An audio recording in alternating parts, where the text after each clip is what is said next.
And then just what I touched on earlier. So design is the language that a society uses to create objects that reflects its purposes and its values. And it is design that can serve as the means for creating a sense of identity, civic, collective, or personal. And while it is certainly true that design is a language, it is only those who have a convincing story to tell who know how to use that language fluently and effectively.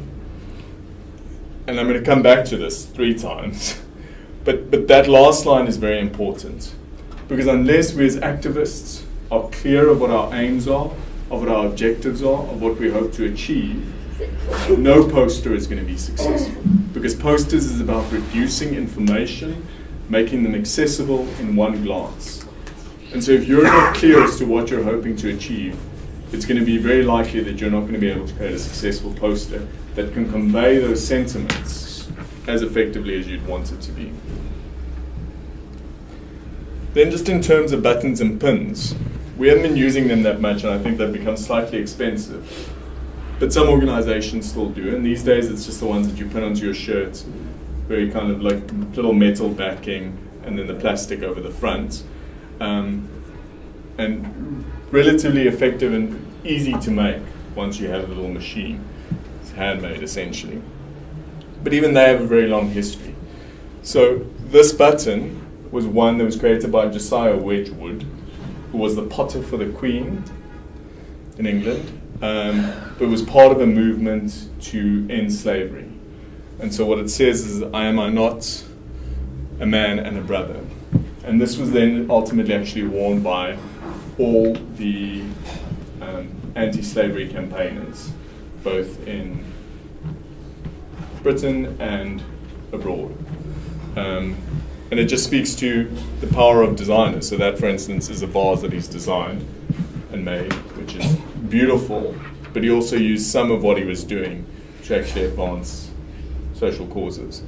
And just interestingly, he also turned out to be the grandfather of Charles Darwin. There was also a family that had, a real understanding and a thirst for knowledge and for progress. And then there's infographics. And so you guys have walked past this one quite a lot, but this was also used by the anti-slavery campaign. And it's an instance, and Equal Education and Ndufuna Ukwazi actually is doing this very well these days, but to make data, numbers, accessible to people.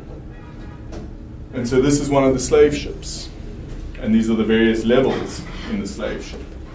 And this is an instance of how many slaves might be taken on one voyage over the Atlantic Ocean at one time, and how they would have to lie to be able to fit in, and how much space they'd have, how much headroom. They wouldn't even be able to stand up straight. Most of them would able to, would just actually be able to sit. And so this is a weeks-long voyage, and you can't move. So everyone is lying in everyone else's feces.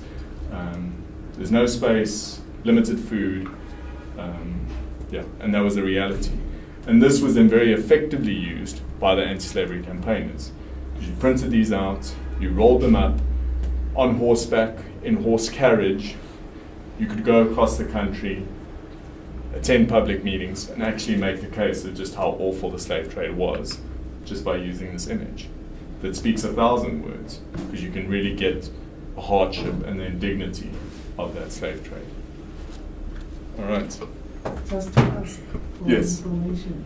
You don't know what they called this ship? So this one was Storage of the Boer slave ship Brooks under the regulated slave trade. Yeah. There's a fantastic book.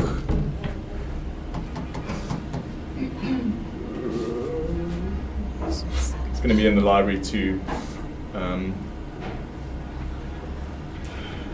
I'll get it later, but specifically on the slave trade and on the campaign to end slavery, which is a fantastic tool and a very useful tool for social activists today even, about organizing, about using information, and making the information that you have accessible to others.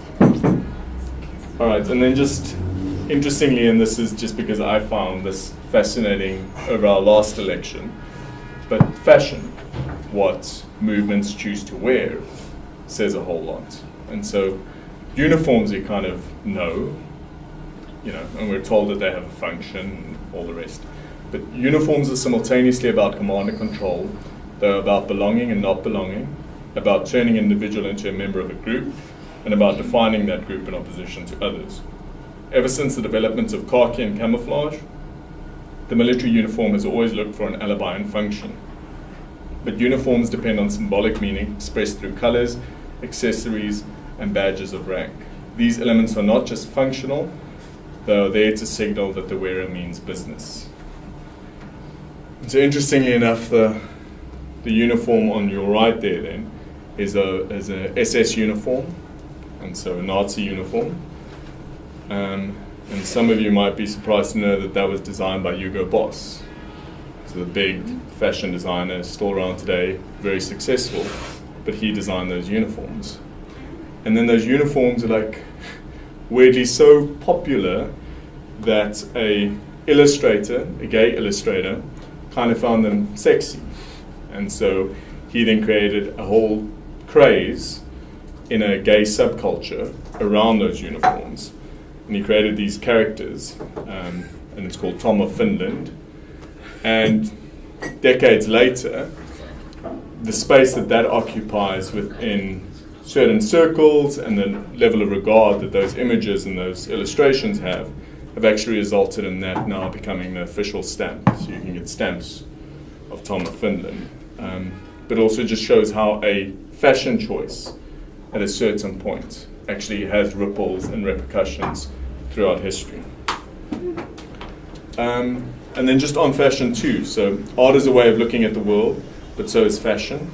It can be the most intimate, the most personal, and the most powerful way to communicate everything from military rank to sexual orientation and professional status. Again, here we think of the HIV positive t-shirt and how successful that has been. So I very often speak about the HIV positive t-shirt as being one of the greatest objects, something that's been designed to have come out of South Africa since '94. And I realize that that's quite a sweeping statement, but the reality is that that t-shirt has found similar iterations right across the world.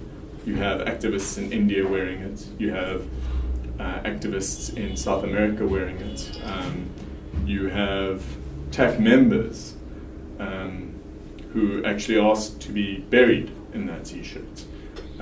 They just had such a connection to the sense of community, to the sense of identity that t-shirt lent them.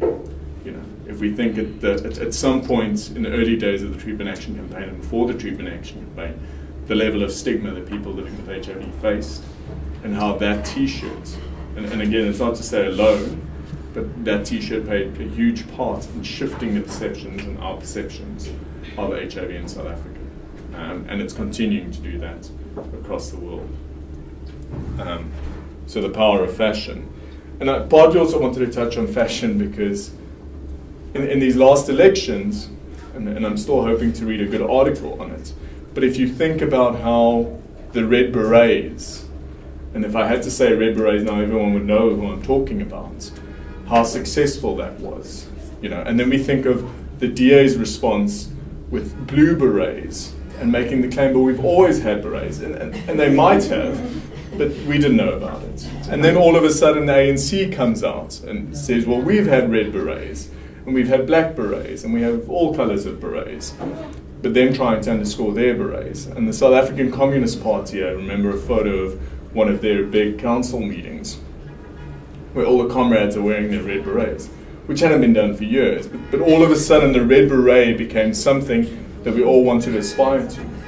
And whether you like the EFF's politics or not, that was a stroke of visual communication genius. Because they were telling a story, and what they were using to communicate that story linked together. So if I'm angry, I'm upset, and one can speak of the individual, but one can also speak of the collective. So Julius Malema, as an individual, I'm rather pissed off. The ANC treated me badly. They kind of kicked me out. I'm now having to make my own way. And I'm going to show you guys, for him wearing a red beret that speaks of militarism, and to some extent speaks of anger, is a powerful thing. And similarly for all the angry and disillusioned young people in our communities, it also immediately becomes a way of saying, look, I'm khatful, I'm angry, I'm going to come and get you. So what? Okay? So what? Fair enough. And again, it's not to say that simply having the red beret is going to change the world. But we have to be cognizant of how powerful these things are. And we can't simply be dismissive to say, no, not going to help. You know, we think of the power of a ANC T-shirt, and we think of the one with the Zuma face on it. We think of the one recently with Mandela's face on it, and what those means and how those are read differently, and what power that carries. Again, design isn't going to make or break any social movement, but it is a tool that can be used, and I'd argue that it's a tool that shouldn't be overlooked. So we must always be cognizant of it. We must always kind of come back to it and ask, we're trying to tell a story. We're trying to say something about how society should look, about how our rights should be realized. But if we're not telling that through what we're wearing or through what we're putting out there, then people aren't going to buy into it. So for this audience, if we think of Helen Ziller with the dress on, African print, the blue DA t-shirt, a dookie, mixing a big black pot of pop, there's a disconnect for us, right? It doesn't make sense for us.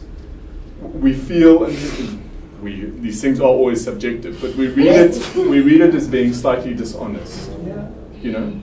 And we see politicians coming in one set of clothes to a specific community, because I think this community is simple, I have to do a song and dance in a garish outfit for them, in order for them to like me. And for another community, all suits and all business and all seriousness. And we have to also be able to read our audiences and who we're trying to communicate something to. But there has to be a consistency, because as soon as we're not consistent in what we're putting out there, people will question